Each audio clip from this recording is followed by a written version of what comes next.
keep up with all the movements that Sergey was initiating in the simulation. It really felt like they were in an actual plane. And then, once Sergey had positioned the plane on the runway, he hit the gas, and the pod throttled back as the plane rocketed down the runway, and before long, they took off, and they were up into the sky. Once flying in the sky, Sergey kind of circled around the digital airspace for a while, kind of feeling out the controls, and he quickly found the Cessna was a little bit more sensitive than the other aircrafts he had flown before. So it took some time to kind of get his bearings, and then once he was feeling pretty comfortable, and he relayed as much to Jay, Jay began relaying directions and feedback to Sergey through the translator, just basically testing Sergey's ability to fly this craft, because at the end of the day, this was a test. Sergey needed to prove he could do this in order to get his certification. After a little while, Sergey felt like he was doing a really good job, and he had good control of the craft, and Jay as well felt like this had gone really well, and Sergey had effectively passed his test, and so a decision was made to go ahead and land this plane back on the runway. So Sergey circled around, and he angled the plane right alongside the runway, and he came down, and he was taking his time, and everything was going exactly right, and then right as the wheels of this plane touched the runway, the instant that happened, there was this loud crashing sound, and then everything went black. At the same time this was happening, folks standing outside of the Flight Safety International building,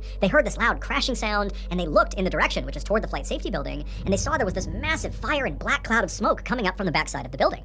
And so they called 911. And when first responders arrived on scene, they discovered evidence of a plane crash. It would turn out there was another pilot named Mark Goldstein who was flying that day out of Wichita National Airport. Except Mark was flying an actual plane. He was the only passenger inside of a 6-seat passenger plane. And pretty much as soon as he took off, he lost control and he crashed through the walls of the Flight Safety International building.